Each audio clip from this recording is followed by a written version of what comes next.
तो वो जो है वो रेंज करते हैं, ये small effect, medium effect, large effect. तो स्मॉल इफेक्ट को वो कहते हैं कि इट इज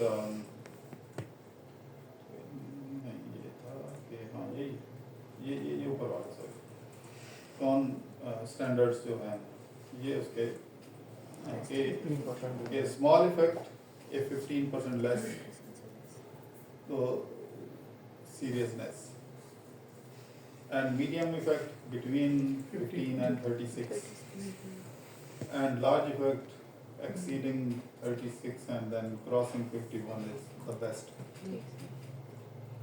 लेकिन आप जो भी यूज करें रेफरेंस है, यानी आपसे ये पूछा जाता है हर रिसर्च में, वाइवा में, इंटरव्यू में कि ये क्यों आप क्यों ऐसे कह रहे हैं, तो फिर आपके पास ये होना तो चाहिए। आप बताएं कि ये कौन कन्वेंशंस, 1980 ये पूरा एक इसके सीरीज ऑफ आर्टिकल्स है, हाँ मैंने क्यों आप सर्च करें मिल जाएंगे आप। हाँ सर है, मैंने और बड़े अच्छा पब्लिकेशन जर्नल में पब्लिश हुआ था, उसने आर्गुमेंट दिया था। तो जो भी है आप उसको एक्सप्लेन करें। तो statistical results is a complete package, you can not build your thesis on one statistic R square, it is a complete package, one reinforces the other. If one statistic has certain limitations, the limitation is covered in some others, some other stats. तो इसलिए आपने घबराना नहीं होता वहाँ पे वो मेरा आर स्क्वायर कम। बहुत सारे स्टूडेंट्स को मैंने देखा है वो कई महीने पीछे भागते रहते हैं लोगों के, यार मेरा आर स्क्वायर कम आ रहा है, इसको मैं ज़्यादा कैसे करूँ। You don't need to increase it. Sample बढ़ाते रहते हैं।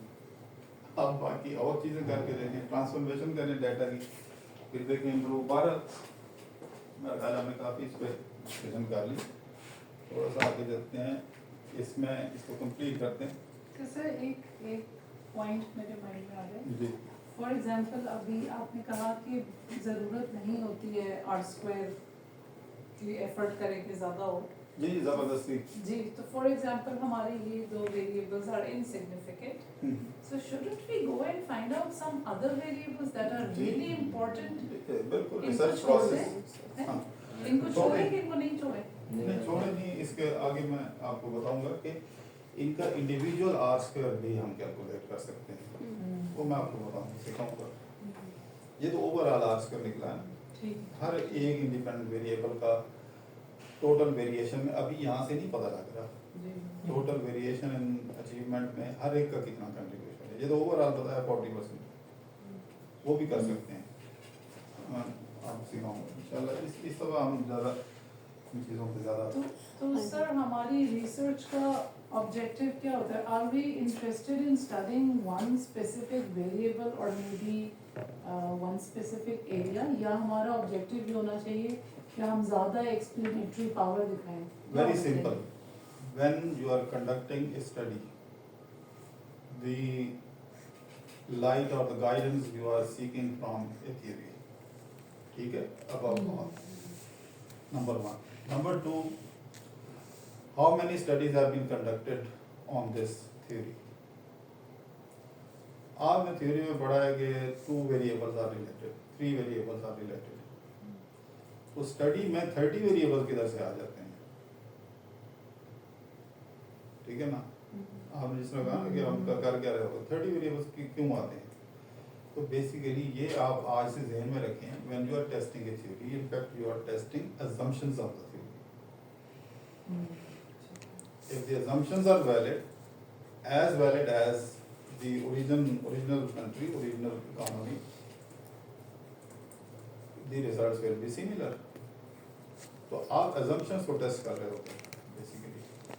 आप कहते हैं मार्केट एफिशिएंट है, इज मार्केट एफिशिएंट एवरीवेयर, सवाल नहीं पता। आप कहते हैं चीज़ें ये स्टेबल हो पॉलिसी, कैसे हो सकता है, हर जगह एक जैसे नहीं होते। Is every economy highly mechanized, नहीं, डिसिप्लिन नहीं, हर एक की अपनी।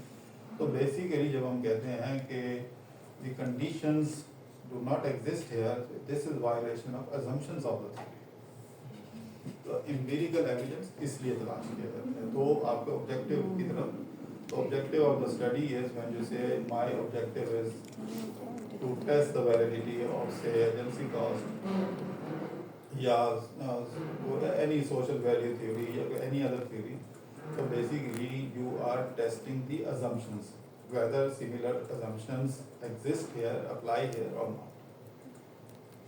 ठीक है, तो ये ब्रॉड ऑब्जेक्टिव होता है किसी भी जब आप रिसर्च कर रहे होते हैं ना, तो अंडरलाइंग थ्योरी और उसकी रिलेटेड असम्पशंस. तो आज के अनफॉर्चुनेटली बच्चे जो है ना वो सिग्निफिकेंट इनसिग्निफिकेंट के चक्कर में हैं.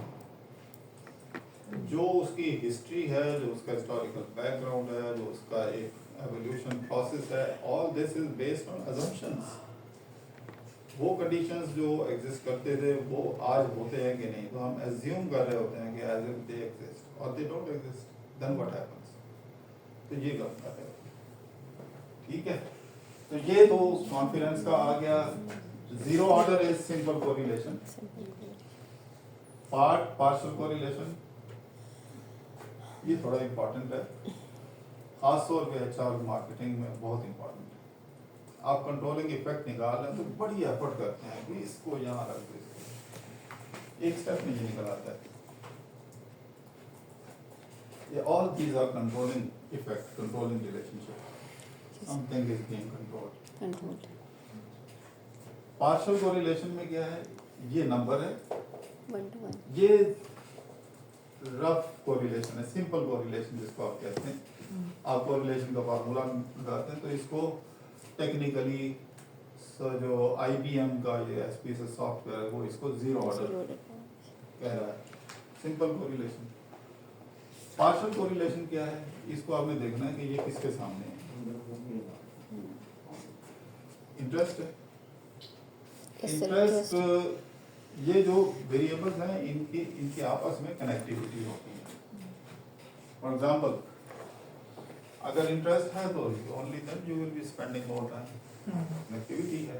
And if you are spending more time sometime you are unable to understand, you are mislead by the concept, तो आपको एंजाइटी भी होती है. अब ये gender obviously in gender male female है उसके अक्रॉस ये सिमिलर भी हो सकते हैं, but point is they are connected with each other.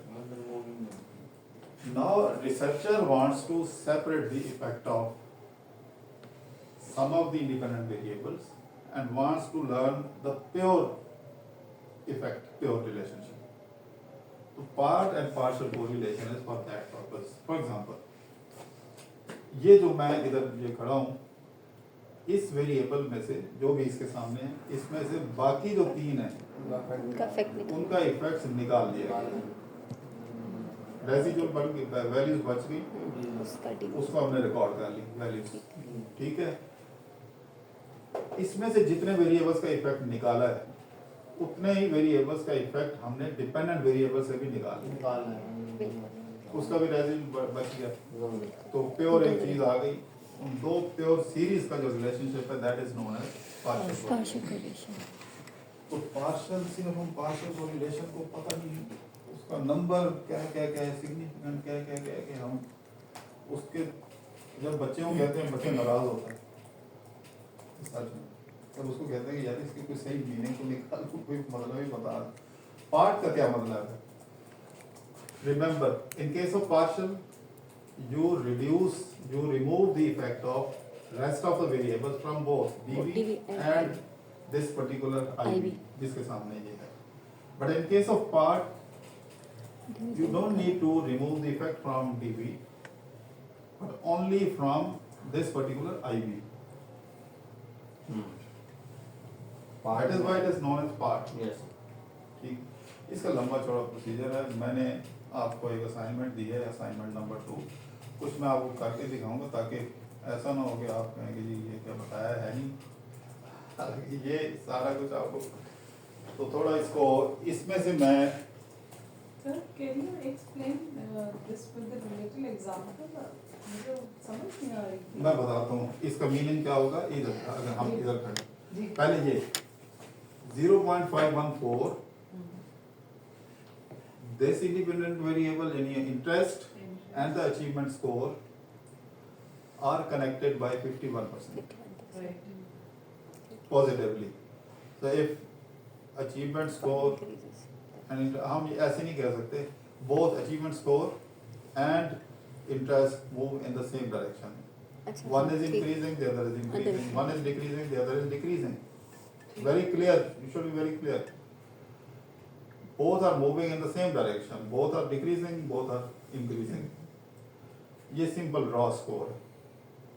इधर जब आएंगे हम कहेंगे removing the effect of, उनके नाम लेंगे, the other three variables from interest and from the achievement score. The residual, the pure relationship between achievement and interest is 36.8%. अब यहाँ पे देखें नेक्स्ट जो होता है फिर इनका कंपैरिजन करना होता है. द रॉ स्कोर इसमें ऑल इंक्लूसिव है, वो भी इफेक्ट कर रहे हैं, उनका भी इफेक्ट है. Raw score is 51%, the pure score is 36%.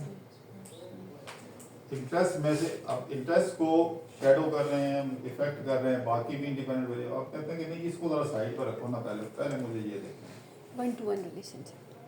इसका, और इसी तरह अचीवमेंट स्कोर में भी बाकी भी कंट्रीब्यूटरी फैक्टर हैं. इन तीन को निकाल लो ना, बाकी क्या है उसका. तो इट इज लाइक दैट. इसका मतलब है फॉर एग्जांपल हम अचीवमेंट्स में हमने सिर्फ 4 वेरिएबल्स दिए, लेकिन there are other variables that are also impacting. हम सिर्फ 3 निकाल रहे हैं. डीबी में ये जो रिग्रेशन में ना, ये जो सिस्टम निकालता है, आप 3 निकालना चाहें, 2 निकालना चाहें, ये this is your research objective. नहीं, मैं ये कह रही हूँ हमने वो अचीवमेंट्स लिया ना डिपेंडेंट, तो हमने कहा है कि ये 4 variables they are impacting on that, और इनका इम्पैक्ट कितना, जितना 40% था. ठीक है, अब हमने ये 3 निकाल लिए हैं, रेस्ट ऑफ द 3, लेकिन और भी तो अभी 60% है जो हमने वो कॉजल लिए. रिलेशनशिप था, ये कॉजल नहीं है. अच्छा अच्छा अच्छा अच्छा. वो आप उसके साथ हाँ, मैं mix मिक्स कर रहे करी. हैं. अच्छा ठीक है. इस कॉजल अच्छा, सही. ये कॉजल नहीं है. सर इनकी इक्वेशंस भी बनती हैं सर. किनकी? सर डायरेक्ट आपने जरूर पार्शियल. बनवानी है. नहीं सर, जितनी जरूरत. आप नंबर से समझ जाएंगे. यस. मैं आपको एक्सेल में करके दिखा दूंगा, उससे आपको समझ आ जाएगी. फार्मूला अप्लाई हो जाएगा डायरेक्ट. ठीक है. सर यहाँ भी जो नेगेटिव साइन है पार्शियल में भी, मैंने जो 20-25 साल इक्वेशन लिखी है ना, उसमें वो बच्चे कानों बाल लगाते हैं. मैंने उसके बाद जो है ना सरकारों को हाथ है. आप क्यों लगाते हैं? आप तो मैथ करते ही नहीं हैं. अब तो सही आसान हो गया. करना चाहिए वैसे, बेसिक है हर चीज़ की. लेकिन क्या करें, हमारे जो है ना तो खोल है ना, वो कमजोर है. गिर जाएंगे. सर डिपेंडेंट में से आपने पार्ट में से कैसे निकाल देते हैं सर, ये समझ में. ये अभी निकालते हैं, आप देखें. यस. इसको मैं ये रिजल्ट जो है सारे मैं डिलीट कर रहा हूँ. मैं दोबारा करूँगा क्योंकि मैं यहाँ पे ना एक वेरिएबल ऐसा है जिसकी कोडिंग की हुई है 0-1. जेंडर. उसकी जो कोएफिशिएंट को कहते हैं, ये याद रखें, पार्शियल स्लोप. उसको फुल स्लोप नहीं होती. अगर